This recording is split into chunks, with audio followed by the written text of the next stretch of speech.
Hello నమస్తే. APUWJ మహాసభలు విజయవాడలో జరిగాయి. ఈ సమావేశానికి ఆంధ్రప్రదేశ్ ముఖ్యమంత్రి చంద్రబాబు నాయుడు వెళ్లారు. ఆయన వెళ్ళిన ప్రతిసారి ఈ మధ్య కాలంలో ఆయన మాట్లాడిన మాటలు సోషల్ మీడియాలో వైరల్‌గా మారుతున్నాయి. నెగెటివ్‌గా ట్రోల్ అవుతున్నాయి. సోషల్ మీడియాలో ఆయన ఒక ట్రోల్ మెటీరియల్‌గా మారిపోయారు. ఇటీవల ఆయన మాట్లాడుతున్న మాటల్ని సమర్థించుకోలేక, కప్పిపుచ్చుకోలేక తెలుగుదేశం పార్టీ కూడా తిప్పలు పడుతోంది, అవస్థలు పడుతోంది.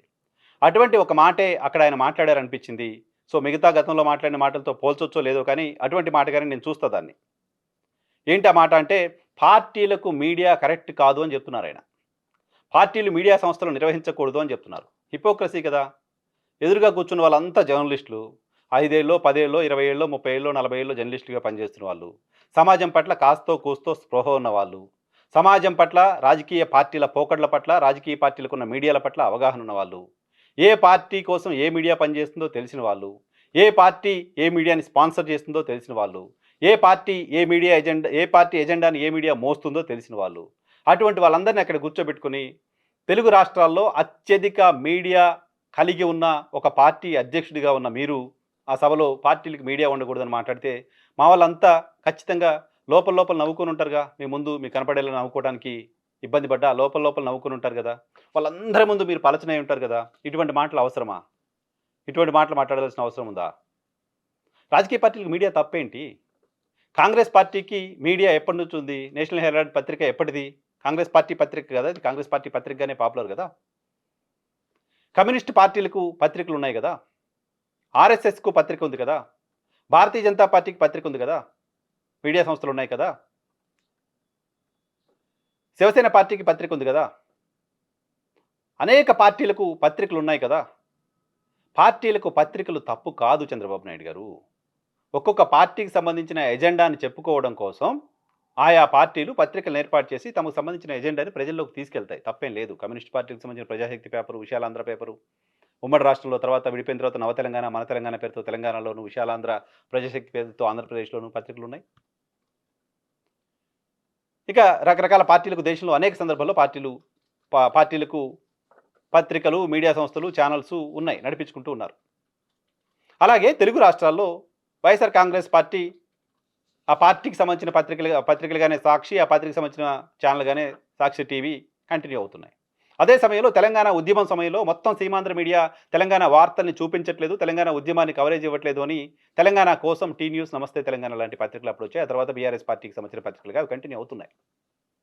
ఆ పత్రికలు రావాల్సిన అవసరం ఏంటి అంటే, ఆ పత్రికలు ఆ పార్టీకి సంబంధించిన ఎజెండాలు మోయడం కోసం పార్టీ కార్యాలయాల్లోనే పెట్టుకొని నడిపించుకుంటున్నారు. ఎవరికేం అభ్యంతరం లేదు. అందరికీ తెలుసు అవేంటో.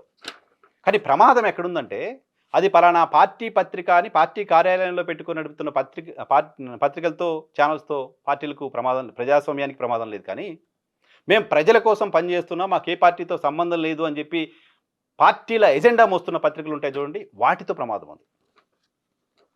మేము ప్రజల కోసం పనిచేస్తున్నాం, మాకు పార్టీలతో సంబంధం లేదు అని రోజు నీతి వాక్యాలు వల్లిస్తూ ఓ పత్రికకు సంబంధించిన ఎజెండాని, ఆ పత్రిక ఎజెండాని మోయడం కోసం నిత్యం విషపురాతల్ని రాస్తున్న పత్రికలు ఉంటాయి చూడండి, అవి ప్రజాస్వామ్యానికి మంచిది. వాటి గురించి మరి మాట్లాడి ఉండాల్సింది. వాటి గురించి మీరు రాసి ఉండాల్సింది. వాటి గురించి మీరు రాయాలని కోరి ఉండాల్సింది. కమ్యూనిస్ట్ పార్టీలకు సంబంధించిన పత్రికలు ఏ వ్యక్తికి సంబంధించిన క్యారెక్టర్ అసాసినేషన్ చేశాయి? కమ్యూనిస్ట్ పార్టీకి సంబంధించిన పత్రికలు వాళ్ళ పార్టీ విధానాలు, వాళ్ళ పార్టీ కార్యక్రమాలు, వాళ్ళ పార్టీకి సంబంధించిన ఆలోచనలేంటి, వాళ్ళ పార్టీకి సంబంధించిన భవిష్యత్తు కార్యాచరణ ఏంటి, వీటికి సంబంధించిన వార్తలనే నిత్యం ఎక్కువ ప్రయారిటీ ఇస్తూ రాస్తూ వస్తుంటాయి. కానీ మీరు పోషిస్తున్న పత్రికలు ఏం చేస్తున్నాయి? ఎదుటి పార్టీలపైన విషం కక్కడమే లక్ష్యంగా పనిచేస్తున్నాయి. ఎదుటి పార్టీలపైన తప్పుడు రాతలు రాయడమే లక్ష్యంగా పనిచేస్తున్నాయి. నాట్ ఓన్లీ పార్టీలు, మీకు నచ్చని వ్యక్తులను టార్గెట్ చేస్తూ వార్తలు రాస్తున్నాయి. విషపు రాతలు రాస్తున్నాయి. ఉగ్రవాద రాతలు రాస్తున్నాయి. అటువంటి పత్రికలతో ప్రమాదం ఉంది. అటువంటి మాట మీరు అక్కడ మాట్లాడి ఉండవలసింది కాదు. అదే సమయంలో ఆంధ్రప్రదేశ్ సంబంధించిన ప్రెస్ అకాడమీ చైర్మన్‌గా పనిచేస్తున్న శ్రీనివాసరెడ్డి గారు కూడా ఆ సభలో ఉన్నారు. ఆయన ఒక కమ్యూనిస్ట్ పార్టీ ఆధ్వర్యంలో నడుస్తున్న పత్రికలో కీలకమైన బాధ్యతల్లో పనిచేశారు. ఆయన ఒక మాట చెప్పుండాల్సింది పక్కన కూర్చున్నప్పుడు చంద్రబాబు నాయుడు గారికి. మీరేం మాట్లాడుతున్నారో మీకు అర్థమవుతుందా? ట్రోల్ మెటీరియల్ అవుతారు. తప్పేంటి అని. భారత స్వాతంత్ర ఉద్యమాన్ని కూడా కొన్ని పత్రికలు ఎజెండాగా పెట్టుకొని పనిచేశాయి. అలాగే తెలంగాణ ఉద్యమాన్ని ఎజెండాగా పెట్టుకొని ఇక్కడ కొన్ని పనిచేశాయి. సో, ఎవరో ఒక ఎజెండాను మోయడం కోసం ఆ పత్రిక ఉంటే తప్పులేదు. కానీ ఎదుటి వాళ్ళపైన తప్పుడు రాతలతో, క్యారెక్టర్ అసాసినేషన్‌తో ప్రజాస్వామ్యానికి ప్రజలకు నష్టం కలిగించే తరహాలో ఉన్న పత్రికలు, మీడియా మాత్రమే ప్రమాదం. అటువంటి పత్రికలు, అటువంటి మీడియాలు పోషిస్తున్న వాళ్ళెవరో, అవన్నీ ఎవరి చేతిలో ఉన్నాయో ఆంధ్రప్రదేశ్ ప్రజలందరికీ తెలియకపోయినా మీ ముందు కూర్చొని మీ ఉపన్యాసం విన్న మా సోదర జర్నలిస్టులందరికీ తెలుసు కాబట్టి వాళ్ళందరి ముందు మీరు ఆ మాట మాట్లాడి పలుచనైపోయారు.